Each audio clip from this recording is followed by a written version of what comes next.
why do you believe members of the reggae revival have moved away from the music that has brought them fame and now focus more on productions that sound like reggae fusion? So I think this is probably my most asked question. Anytime I've gone anywhere, I think I answered it in London too. So the thing about music is that in general, it has to be dynamic, right? That's the nature of music. It is dynamic, it has to develop. So let's talk about reggae. So, Bob Marley had one sound, that one drop reggae sound. He had other sounds within that, like Punky Reggae Party obviously wasn't a one drop. Iron Lion, right? So there was different influences, but by and large, he had a soundscape for his music that was very popular, and other bands used it, Wailing Souls, Abyssinians, so on and so forth. These folks used similar sound. That was the sound, certainly, of that generation. And then it changed. It became a little bit more electronic in the 80s. I mean, if you look at Third World, right, their biggest record is a disco reggae record, right? You can argue that, 96 Degrees, but like Now That We Found Love is certainly, I toured with them in Africa. They took me there for my first time.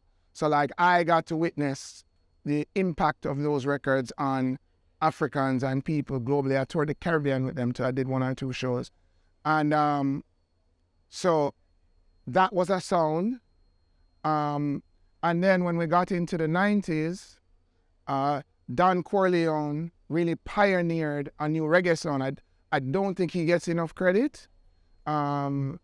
Maybe it's due to other factors, maybe personality, whatever. But Don Corleone, 100%, and Super Dupes, more on the foreign side, because Super Dupes produce like the Come Over Love, Estelle, like that kind of stuff, right?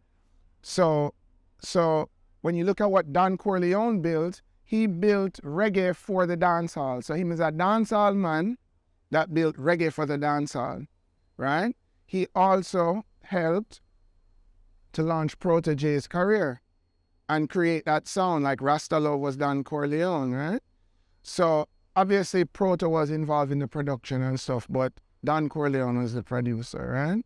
So if we look at it, that period of time in the 90s, early 2000s, there was a sound, right? You also had the Richie Spice, Chuck Fender, like that camp, which also used a very similar sound to Don Corleone, right? That's and Taurus, and so there was a sound.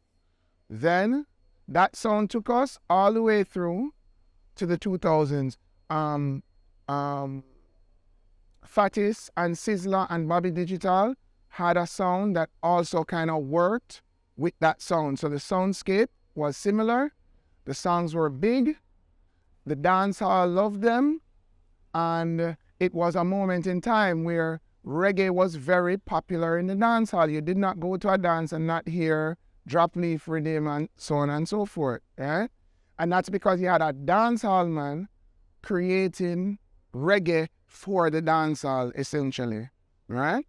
So now we move into the 2000s with Reggae Revival, Pt. J, Winta James, and a few others that I may not be mentioning.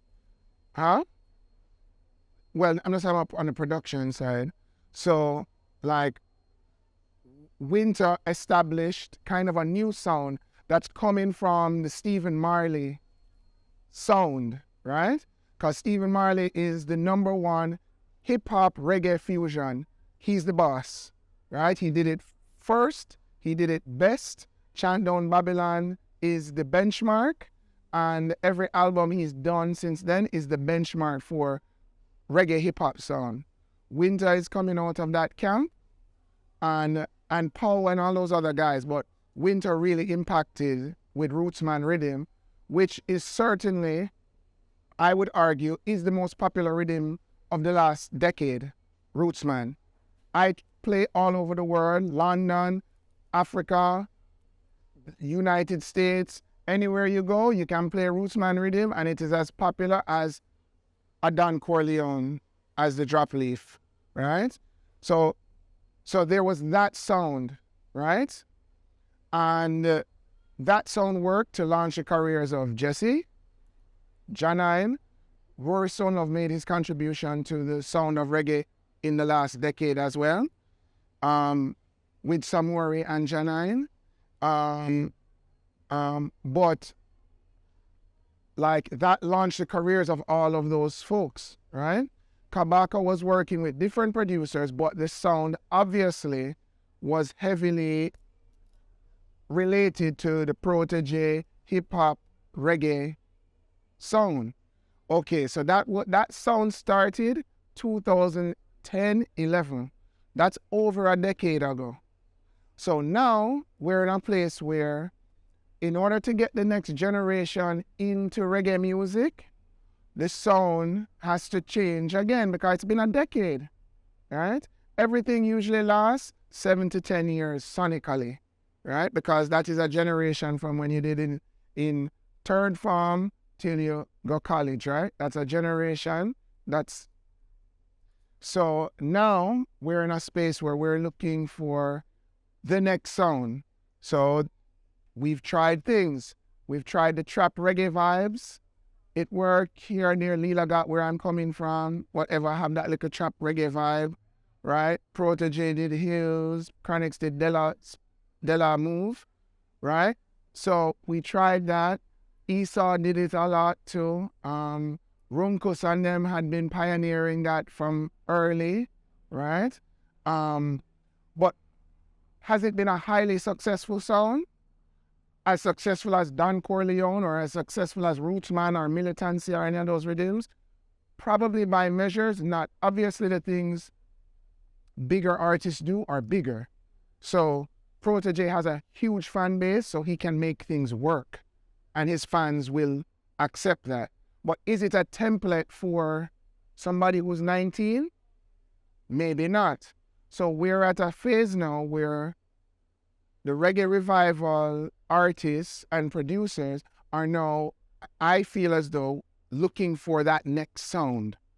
And so that's why you're hearing things that sound different, because it's like, okay, we're not going to keep making the same records we made 13 years ago, right? If Gong was still alive, he wouldn't still be making Feel It in the One Drop. It would certainly sound different. And just like we can't expect Taros to still be doing She's Royal sounding stuff, I don't know how many years later, right? And just like Junior Gong is not still trying to recreate jam rock, right? These are classics and they're fine, but like, Cameo wasn't still trying to recreate Candy, right? That was a hit and it was just a hit. So I think right now we're at a pivotal point where a lot of we're trying to get actively more youth into reggae, and we're trying to figure out how best to do that, right? And what does that sound look like? So does it sound like something we're going back to? Are we going back to because every other genre is looking forward. Reggae is the only genre where if it not have the check it or it not have this or have that, certain man are going to say, oh, that is not reggae, or it's the only genre, right? Whereas it's like we have to hold this order. If we don't hold the order, then I know reggae, right? It's weird. It's like a weird thing. It's like if a Rasta man eat chicken, him and a Rasta, right? Like this is just the nature of our culture. So I think we're just at a crossroads now where there's been a generation flip since Reggae Revival, and in order to recruit those next kids that are in third form, fourth form, if they're in America, 5th grade, 6th grade, 7th grade, for them to hear a little thing on the radio with them like, that is what we're fighting for. We're not fighting for people over 30, them all right, because them don't get whole heap of music already with them know, what them love, and we'll pay them money and come see show. It's the next generation we're fighting to get. And because we don't have a lot of young artists, young, when I say young, I mean 18, 19, 20, like Buju Banton, Beanie Man age, when they were coming up, in reggae right now that I can see, right?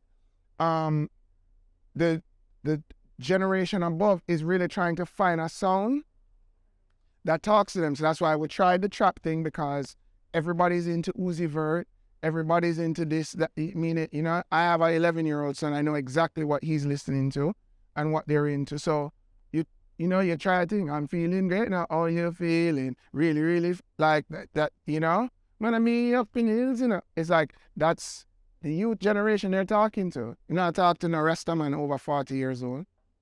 We are right. We have 4 decades of music to deal with. So we're trying to figure out what brings people in. And that's why you're hearing a lot of fusion, a lot of experimentation. And I don't think we've exactly found that next sound that will take us through the next 10 years yet. But time will tell. Listen, when Chant Down Babylon came out, that was super shocking for everybody. Like, it was like, whoa, hip-hop, reggae, Bob with some hip-hop drums, like, and then when you start listening to it, like, yo, this is wicked. And that means, like, Stephen Marley, like, a legend, you know what I mean? A legend to every young producer. You know, I don't think people study Don Corleone enough. I don't think people study Super Dupes enough. Man, Super Dupes in high school, you know. Like, I don't think they study them enough. Like, and the greatness they achieve. Like, Dupes has multiple Grammys, multiple awards, you know. Don Corleone say multiple, you know. I don't think we study them enough. I think we just disregard that. Like, oh, that was then. But I think there's something to learn from it. And also, for the first time, there's such a big gap between reggae and dancehall. Content-wise and sonically, it's just so spread apart. It really is going to take a particular sound to kind of bridge that gap.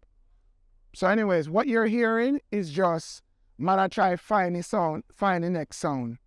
And so it's weird now.